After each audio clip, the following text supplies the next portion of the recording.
Oh, we already on. Sorry. I didn't Oh, know mine was still loading. Hello, guys. Welcome to another video. Sorry for the delay, the network problem, but welcome to another video. We have Chris. Chris, how's the going? yeah, good. Thanks, mate. How are you? I'm okay. I hope everything is going well in Cape Town. Yeah, all good. All good. Yeah, just Yeah. getting through the winter. It won't be long left till summer now, so we're looking forward to the football season starting this weekend as well. Oh, that's nice. Here in Uganda, also we're experiencing some cold weather, but everything is going well. Good, good. So today we just want to talk about the ongoing transfer friends in the Premiership, and I want us to start with where you are, Cape Town Yeah, City. yeah, Yeah. So I know like the first person I think it was some a month back when they announced Hashim Domingo who's coming back to Cape Town City. I mean, what are your opinions about him coming back to the team? Is it an upgrade or what yeah. are your opinions? Look, I mean, he's obviously proven himself already in the PSL. He obviously got the chance to move to North Africa. Which is always a good experience to go and play North Africa. I think from players in South Africa, obviously North Africa is seen as is close, a bit closer to Europe, maybe a higher level of football. And the big clubs go far in CAF competition. So I think he had a good. I think it was a good opportunity and good experience for him to go there.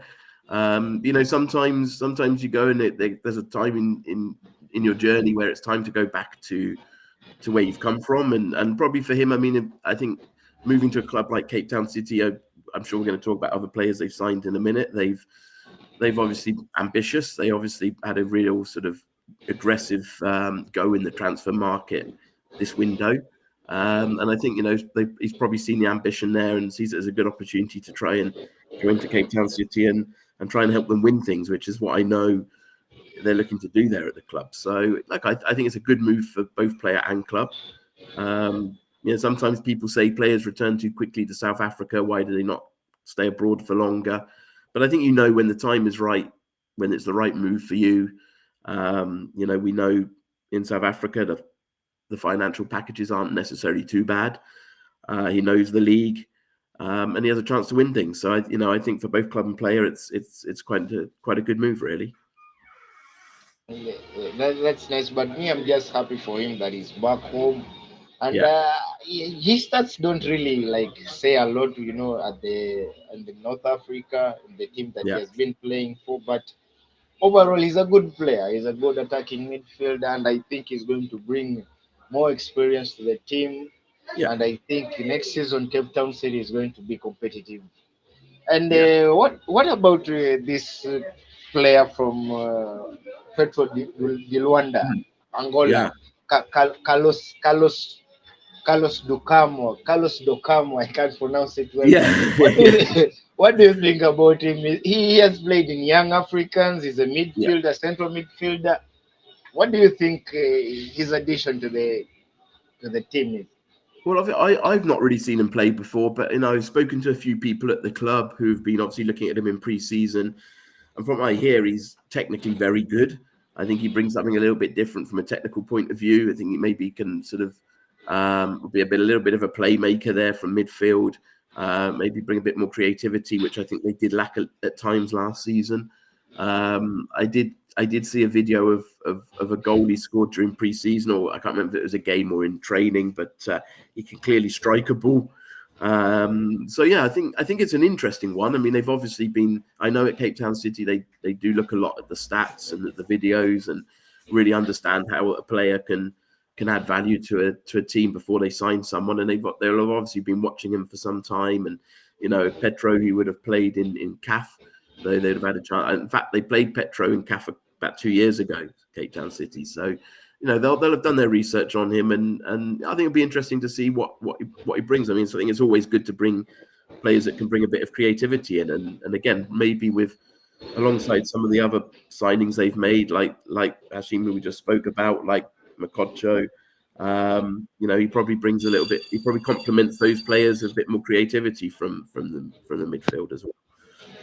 That's nice. But again, as you said, he's a technical player, so he's going to add more technicality in the midfield. And the other thing, I just want to add this. Why do you think they signed this other midfielder from Orlando Pirates, Fortune Makaringe, who's 31 years old? At that age, coming to a team, is it for experience or anything? Yeah, look, I think Eric's worked with Fortune before. I think he worked with him, I think, at Pirates and maybe even Maritzburg as well. I can't remember if he worked with him at Maritzburg, but they've definitely worked together before. So I think he knows what Fortune can bring, both as a player and as a character.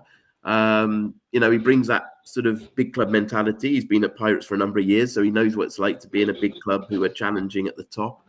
And I think Eric probably just felt like he can get the best out of him. And, everyone probably remembers that if you can get Fortune back to where he was a few years ago, he can actually be a valuable addition. I think in terms of age, yes, he's a bit older, but he can bring the experience. And I think for Cape Town City this year is about they want to narrow the gap to Sundowns. They want to try and challenge in all competitions. And I think they want to complement sort of the younger players they're bringing in with some quality experienced players.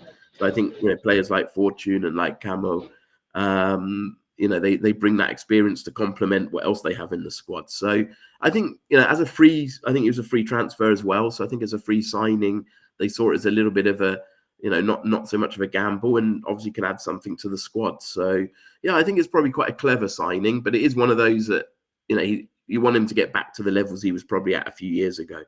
But if he does, then I think it will prove to be a good signing for them. Well, that's pretty nice. But again, this is just my meaning. I know you stay in Cape Town. You Mm. probably watch most of the games of Cape Town Yes, City. What yes. how do you think they are going to perform next season with this addition of these players? Because I know we have not talked about some others, but what do you think? Are they going to be competing in the top four or winning the league title? Where do you think they might finish in? Look, I think there's going to be a lot of pressure on the coach Eric to be competing this year. I know John, the owner, very well. We've spoken about their ambitions, and I know they're doing this because they want to really have a go at Sundowns and really have a go and attack all the competitions.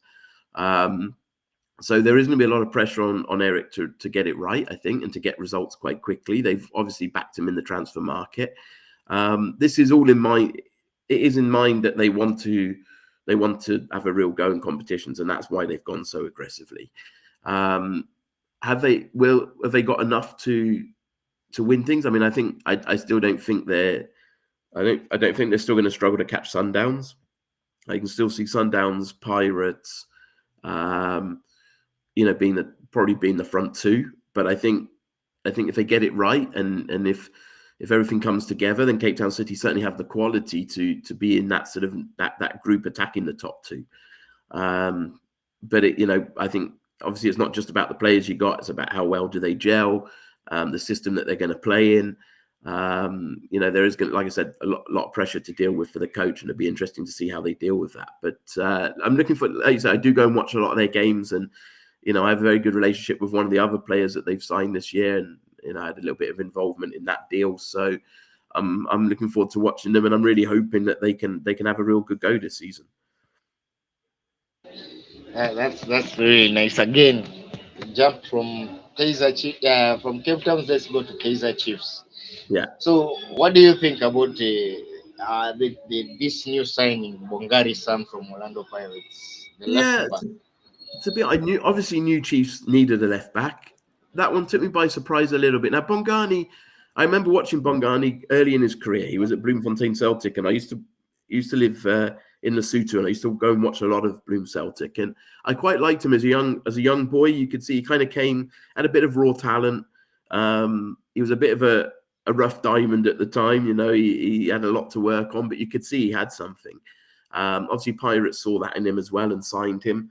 And I think that he's got good experience now in PSL. I do think he is a talented player. Do I think it's a signing for Chiefs? I'm not sure. I think there were other options out there. There is a left back that actually I would love. I tell you what, there's a boy I watched quite a lot at Cape Town Spurs last season from Tanzania. Gadiel, his name's Gadiel, Michael, who I thought had a really, really good half a season at Cape Town Spurs and felt like he would have got a move to another PSL club. And I actually think he could fit in quite well into Chiefs side. So I was hoping he might have ended up there. But yeah, look, again, comes from Pirates, knows what it's like to play for one of the big Soweto teams. Has certainly got ability, but it'll be interesting to see how he plays. And with him and the other signings that we talk about, interested to see who made the signings.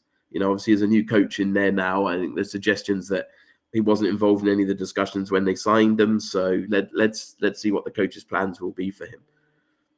Yeah, talking about Cape Town Spurs, there is also this other player that has come from Cape Town Spurs to Kaizer Chiefs, Rashwin Dotley. He's a centre back. Yeah, yeah. What do you think? I know they are trying to make their deep back line to be more stronger. What do you think about this? Yeah, firstly, I was happy for Rushwin. I know Rushwin quite well from Cape Town Spurs. He's actually got I was actually chatting to his dad about a week or about 2 weeks ago. I was having it. So he's got his brother. Rushwin's brother actually plays in the Cape Town Spurs youth setup, and is also a very talented boy. Also a centre back. So I was talking to his dad, and he comes from a really good background. And he's again another one who's come through the very, very good youth system at Cape Town Spurs. He's had proper development. He's obviously come on a lot. He's now got the PSL experience that he's managed to get over the last season. Left-footed, which is always, if you can get a left-sided player, you always want a left-footed defender at the back. Had a very good Kasafa, would have taken a lot. So I think he's grown a lot over the last year. It is a big jump to make. I think, all the expectation at Chiefs and all the real sort of negativity in a way there's been around Chiefs over the last few years, and the real pressure now to try and be more successful. He moves with a lot of weight on his shoulders to the club, I think. But I think he's earned it. I think, everyone sees. I think it's quite good as well how well he bounced back last season. I think he started the season, then got left out, and I know when the new coach came in, he wasn't really featuring, and he then came in because another centre half, and Benny, the Namibian boy, got injured, and came in and did a good job in the end. And I think now he's got that under his belt. He's got a good Kasafa under his belt, the chance to captain the team and score at Kasafa for his national team will give him a lot of confidence. And I really hope he's one that can kind of build. I think he's still got a way to go, but hopefully Chiefs will help him get to where he can get to. And I hope it will turn out to be a successful signing. True. That's right. But I believe he's a young lad who can make it big. Yeah. I think so. Look, left-sided centre backs who can get on the ball and play, who can defend, has got leadership qualities. You've always got a chance of doing very, very well. And I still think he's got to grow a lot, but hopefully Chiefs will get that out of him. Going on to the next team, Mamelodi Sundowns.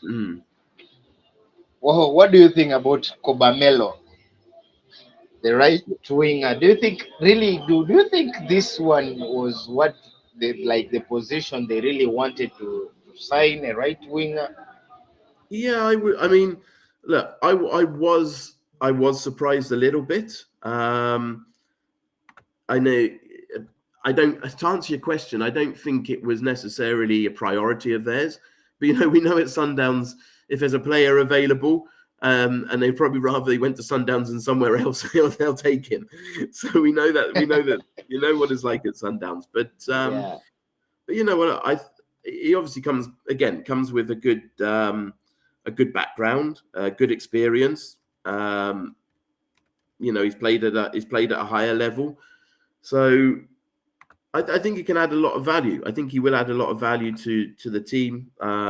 Whether or not he will be a regular starting, we'll wait and see.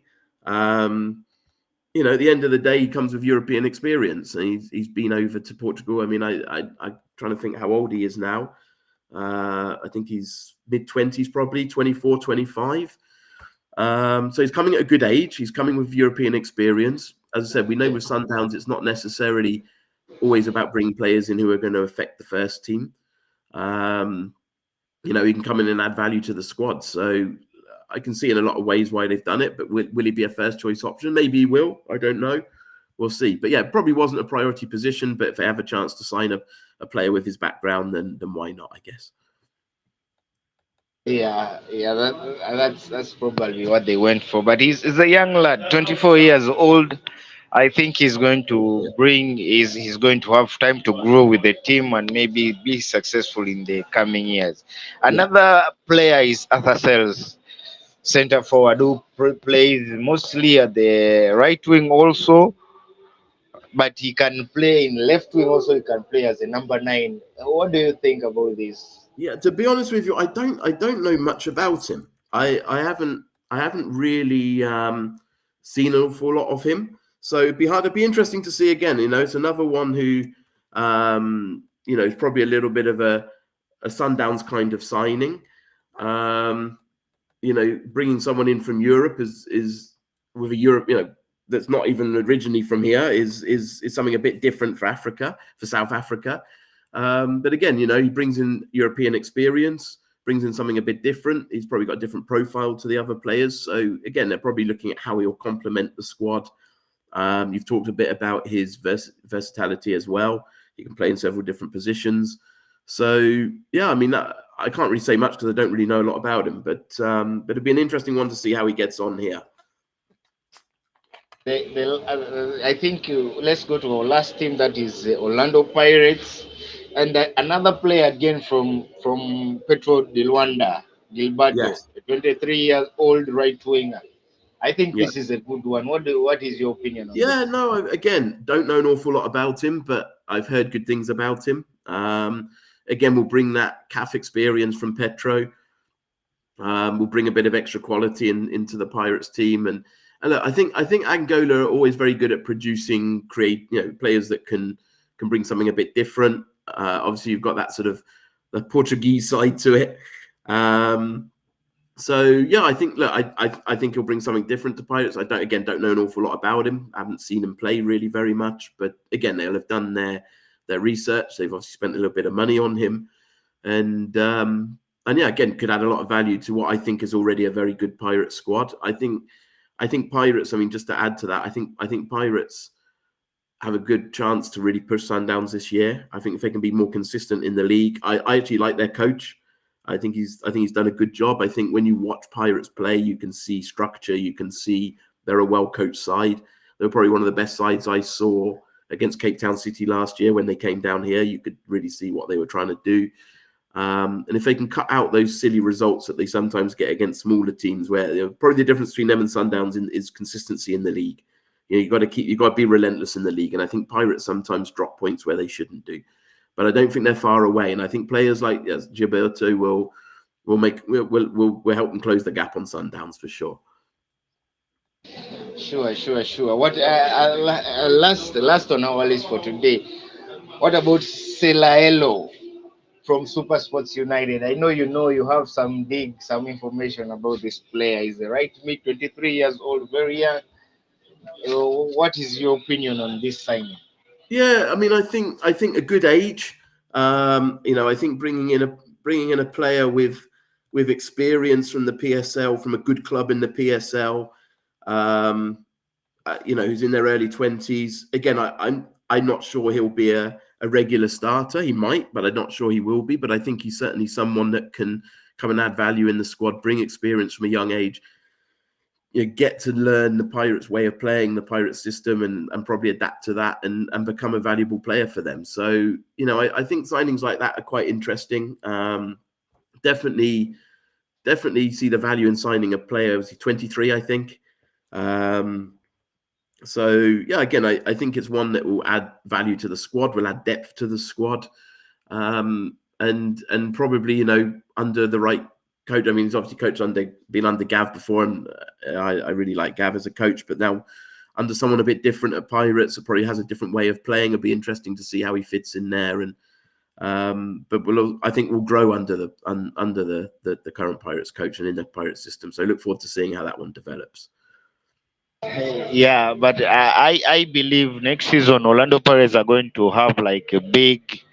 They're going to take Sundowns like I believe they might have they might just have a bigger step than what Sundowns have Yeah. this past season, because the signings they are making and everything they are doing, they probably will top the league and win the title next season. Yeah, I hope so. Look, I always say that South Africa PSL really needs a strong Pirates, a strong Chiefs, and then keep seeing your Cape Town City Stellenbosch's Super Sport be able to push as well. And then you've got a really competitive league, and then you'll always have one or two kind of your Amazulus, your TS Galaxies, those kind of clubs that can probably try and sneak in as well. So I think if these clubs can push on and be stronger and have a more competitive league, we'll see a much more exciting product. Hopefully, more people coming to the stadiums, and I see no reason why Pirates can't push Sundowns a lot closer this year. Like I said, I think they've got a good coach. I think they've got a good structure, good system. I think they've been sensible in the market this year with some interesting signings, and if they can just be a little bit more consistent and not drop those silly points, then they could certainly push Sundowns this year. So I'm hoping so. I think it'd be really good for the league and for South African football to see that. Yeah, well, that's pretty nice. So that's what we had for today, guys. I know we are going to have a part two. This was just going through, summarize everything, but that's all for today. Chris, do you have anything left before we go? Anything No, left to say before? I just hope everybody's looking forward to the new season. I'm sure I know the PSL is well watched across Africa. So with the MTN8 starting this weekend, hope people enjoy having football back. It feels like it's been a busy time of football anyway. We had the Euros, we had the Copa America, we had CASAFA, we got the Olympics now. So obviously it's been a lot of football anyway, but always good to see domestic football back. So I hope everybody enjoys. And again, I was really a little bit, I felt a little bit down with the game, Young Africans against Kaizer Chiefs, where Young Africans beat Kaizer Chiefs 4-0. That was really terrible. Like, Well, seriously, what's wrong with Kaizer Chiefs? you know what? I mean, I actually was at the game. I was at the game actually. I went up to Bloom last weekend to watch it, and I know I got some friends at Yanga, so I went up to watch the game. I was really impressed with Yanga actually. So Yanga have a lot of quality. They're a strong, quick team. They've got a way of playing which is effective. They're not slow build up. They're not possession based as such, but they get the ball quickly into effective areas and they take their chances, and they'll really be a threat to anybody across Africa this year. I think with Chiefs, Chiefs need to bring in a lot more quality. Yet they had a lot of young players playing. They probably lacked a bit of quality, and I think I still think they've got a busy few weeks ahead of them to make sure the coach has got the players he needs to compete this year. I think they've got a long way to go, and I think the game showed that. But to be fair to Yanga, I think they're a real quality side, and I think they're going to give anyone a run for their money this year across CAF competitions and obviously in the league and the local leagues as well. Yeah, that's it. Thank you very much, Chris. That's what we have for today, guys. Hope I catch you on the next one. This is from me to you guys. Hope you have a great Friday. Bye.